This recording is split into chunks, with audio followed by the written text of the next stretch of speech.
já que o senhor trouxe aqui o assunto coach, eu quero agora ir para ele com o senhor, tá? Mas assim, mantendo ainda a mesma vertente do que a gente estava debatendo, porque é esse pessoal, né? São as pessoas que se chamam de cidadão de bem e se chamam de patriotas.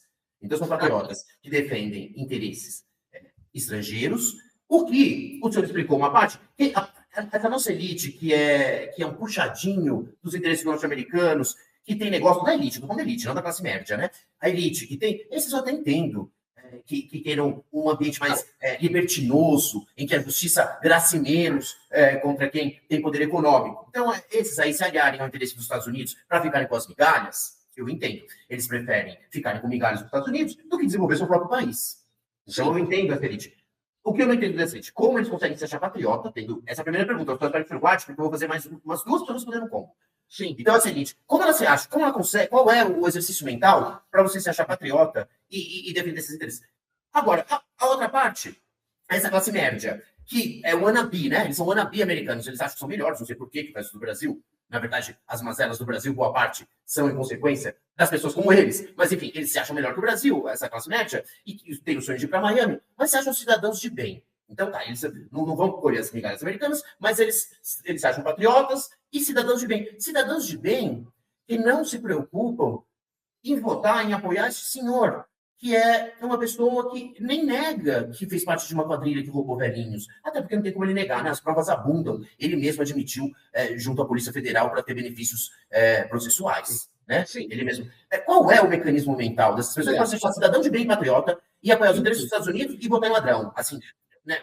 Ladrão de velhinho, né?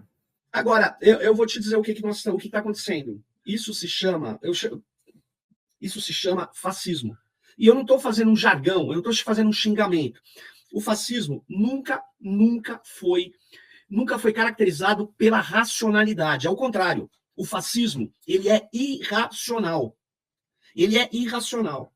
O fascismo histórico, alemão, italiano, ele era baseado numa ideia de destruir o socialismo, ganhar os trabalhadores, iludir as massas, trazendo para uma ideia de unidades corporativas. Eles defendiam muito o Estado e essas coisas. O fascismo hoje, ele continua irracional, mas ele é neoliberal.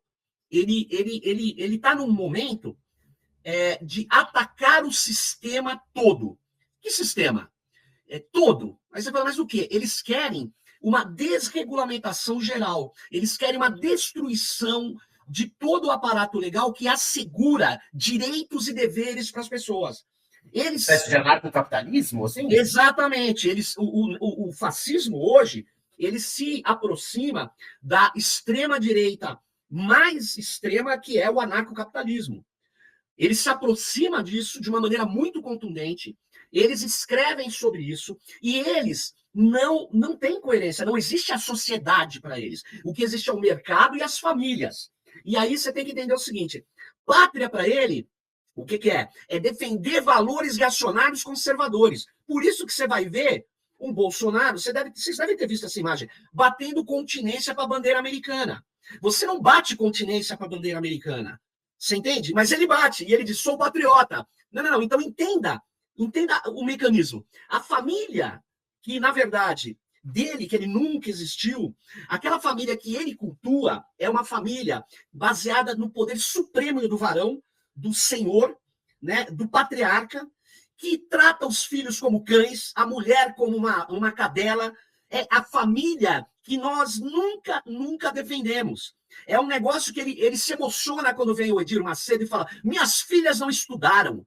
Olha, então ele se liga a grupos... A filha do Olavo ele não pôs na escola também, o Olavo de Carvalho não pôs a Helena na escola. Olha só, eles se ligam ao que existe de reacionário e combatem a racionalidade. Eles são pré-iluministas, por isso que o termo reacionário também não é um xingamento.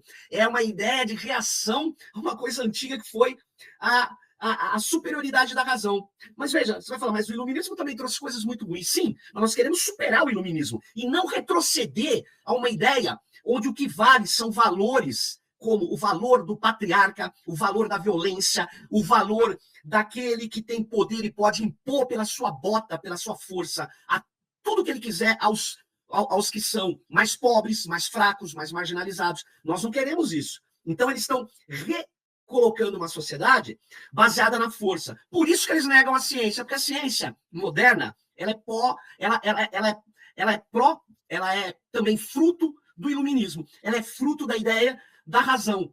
Uma ideia até meio exagerada, porque a ciência também cria o positivismo, né? Que é a ideia de que a ciência tudo pode, e não tudo pode nada, né? Nós estamos vendo aí o que está acontecendo. Mas olha só, o que eles querem deslocar, quando eles querem deslocar o regime de verdade baseado na ciência, mas não para colocar um regime de verdade onde a ciência é uma das cosmovisões que a gente tem e que a gente respeita a diversidade, não. Eles querem retroceder para um mundo onde o que vale é a força bruta, onde o que vale é o poder ilimitado do capital. Então, eles são o trabalho sujo do capitalismo. Por isso que eles não têm coerência. Não têm coerência. É a família e o mercado. E empresas. Tudo tem que ser transformado em empresas. Por isso que o cara que está trabalhando com aquela bicicleta, coitado, trabalhando 10, 12 horas por dia, entregando, é chamado de empreendedor. Seja uma empresa de si mesmo, o único patrão e o único funcionário da sua própria empresa. Ou seja, você SA, você que não tem direito, que não tem convênio, que não tem 13º, que não tem, na verdade, vale transporte, e que trabalha. É só você perguntar para qualquer cara de Uber. Para ele ganhar o mínimo, ele tem que trabalhar mais de 10 horas por dia. E ele paga o carro dele. Ele, inclusive, na nossa legislação, não pode ser chamado nem de autônomo, Vini. Sabe por quê? Uma das características do trabalhador autônomo é que ele fixa o preço do seu trabalho. E lá, quem fixa o preço dele é o Uber. Muito bem observado, muito bem observado. Ora, ele ganha 50% da corrida, outra vez ele ganha 60%, 75%. E ele nem tem conhecimento de qual é a lógica para isso. Não é só que ele não decide, ele nem pode saber o que levou a essa decisão. Então, o que está acontecendo?